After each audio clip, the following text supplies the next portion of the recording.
Good morning, good afternoon, and good evening, प्यारे बच्चों.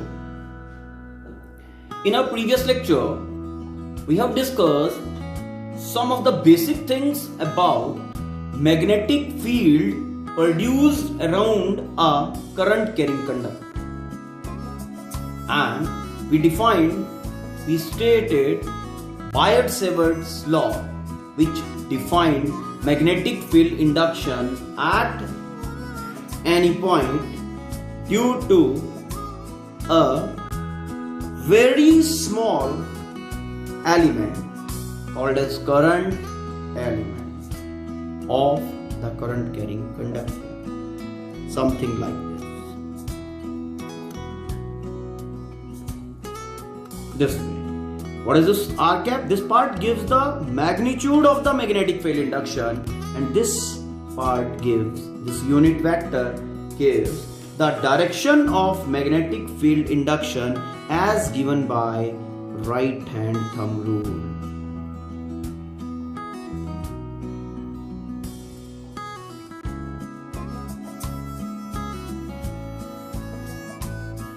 Yes, you all must have gone through this.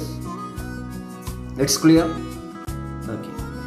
Now we will be using Biot-Savart law to find the magnetic field induction at the center of a current carrying circular conductor.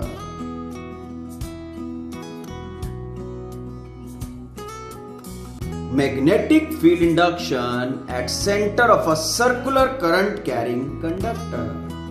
See, this is a circular conductor through which यहाँ से current coming like this, going like this, through which current I is flowing. I current is flowing through this, and let radius of this circular current carrying conductor is R or A, whatever you say. A. Fine. ठीक है. How to go with? किस तरह से इस point के ऊपर magnetic field induction आएगा? अब ये थिन कंडक्टर है. ओके, पतला सा वायर है ना. ओके, तो thin conductor.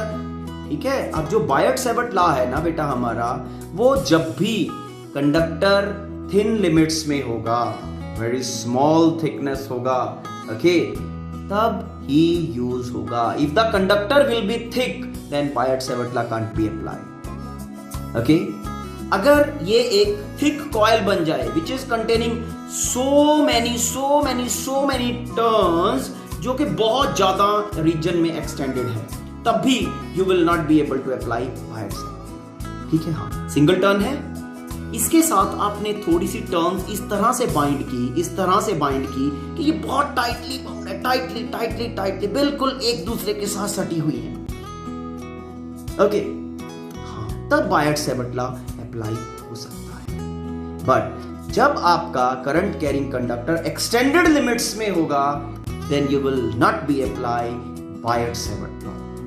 Okay, so thin conductor we will be applying Biot-Savart law to find the magnetic field induction at center, at point O. It's okay. Biot-Savart law apply करने के लिए हमें क्या करना है? सबसे पहला step is divide the whole circular conductor in infinitely small parts. So this conductor is divided into infinitely small parts, each of length dl. Okay, और एक पार्ट हमने कंसीडर कर लिया बेटा, ये वाला कंसीडर कर लिया. Its length is dl. Current I is flowing through it. I और dl का मल्टीप्लीकेशन अगर हम करते हैं, IDL बनेगा, which is a current element vector. It's okay. Now this is current element, और इसके कॉरस्पॉन्डिंगली हमने डिस्टेंस वेक्टर ड्रॉ कर दिया. डिस्टेंस वेक्टर पॉइंट से एलिमेंट. ये एलिमेंट आपको दिखाने के लिए इतना बड़ा बनाया है, इतना big length. Otherwise, this is infinitely small. It's okay. Now, angle between DL and distance vector theta कितना ये वाला theta is equal to 90 degree. It's okay.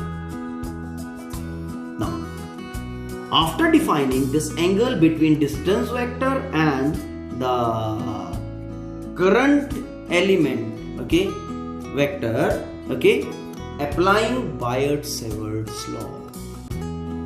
Now, as per Biot-Savart's law, dB, magnetic field induction due to this considered element at O is equal to mu naught over 4 pi.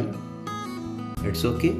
I, current flowing through the circular ring through the element जिसकी हम बात कर रहे हैं, length of the element and sine of theta. Theta is the angle between DL and distance vector, which is 90 for this case, over distance vector length का square. Distance vector जो है यहाँ पे A है, A square. It's clear?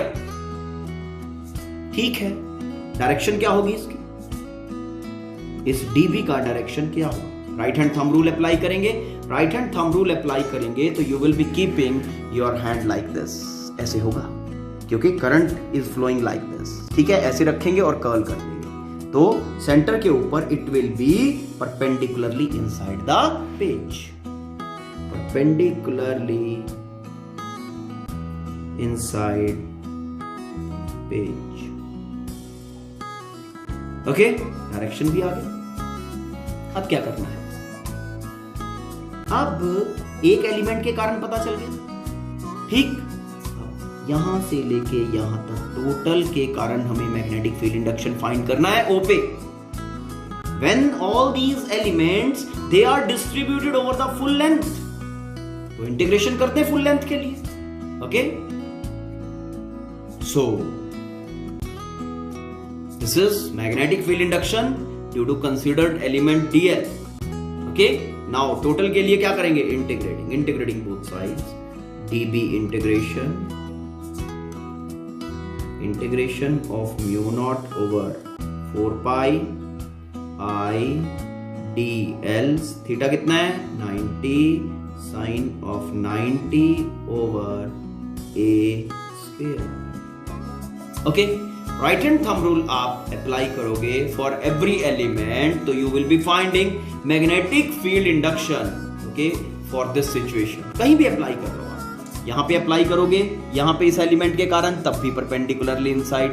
इस element के कारण करोगे तब भी परपेंडिकुलरली. ये फिंगर ऐसे जाएंगी, यहां पे ये फिंगर्स ऐसे कर्ल करेंगी इस साइड पे. तो magnetic field induction is perpendicularly inside.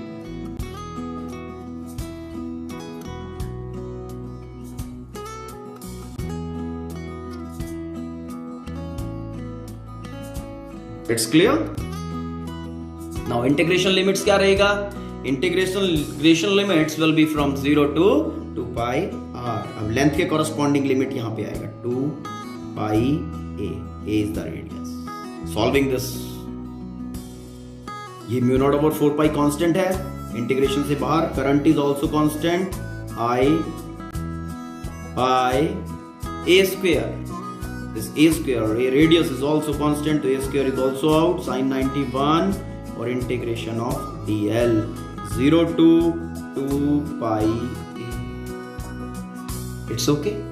Now this integration को, this implies b is equal to mu naught over 4 pi I by a square dl का बन गया l.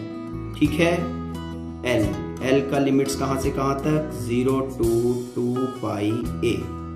Okay, applying the limits we get B is equal to mu naught over 4 pi I by a square.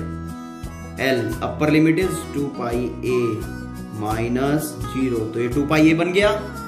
A and A cancelled. This implies B is equal to mu naught over 4 pi, then I by A into 2 pi. It's okay. Magnetic field induction, and direction of magnetic field induction will be given by right hand thumb rule, and in this case direction of magnetic field induction is perpendicularly inside the page at this particular point. Hope this is clear. अब जो ध्यान देने वाली बात है यहाँ, this relation okay is for full circular length, full circle of radius a. okay? ठीक है.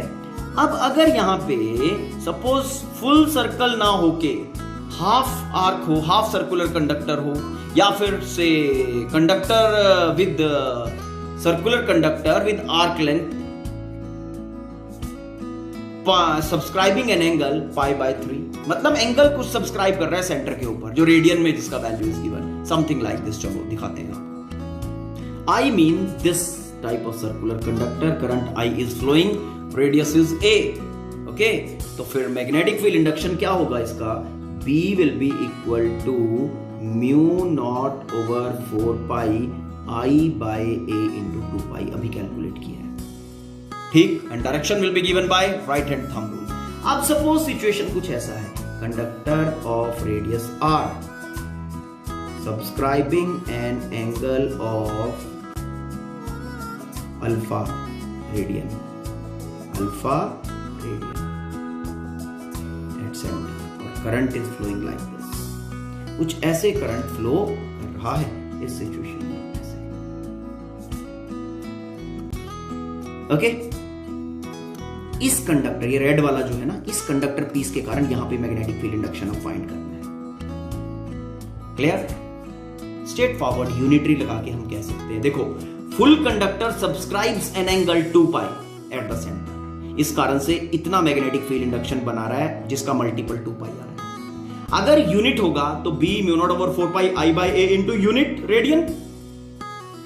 और अगर अल्फा रेडियन एंगल सब्सक्राइब किया एट द सेंटर तो B कितना बनेगा? B will be equal to mu naught over 4 pi I by A into alpha. लेकिन ये अल्फा का वैल्यू किस में होना चाहिए? रेडियंस में होना चाहिए. And its direction will be given by right hand thumb rule. It's clear बेटा? Will you be able to manage? Okay. Now, if we have same thing, a circular conductor with circular conductor like this, current I is flowing like this. ठीक है, हमने इसके ऊपर n turns bind कर दी, और condition क्या है? वो n turns okay tightly binded, बिल्कुल एक्सटेंशन नहीं है, tightly binded. tightly binded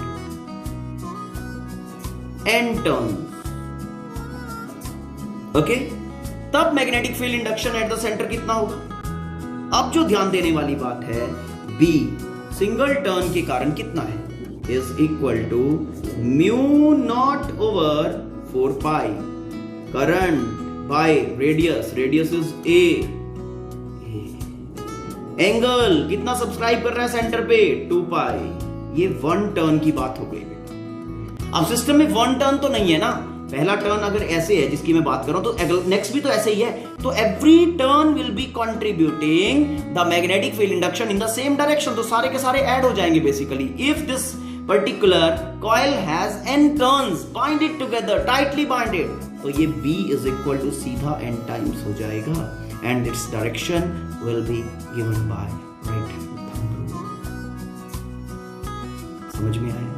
but ये सिर्फ वैलिड तब होगा जब ये टर्न्स जितनी मैंने इस कॉइल के अंदर डाली हैं, they are tightly binded. It's clear? Okay, so go through it. If there is any confusion, let me know about it.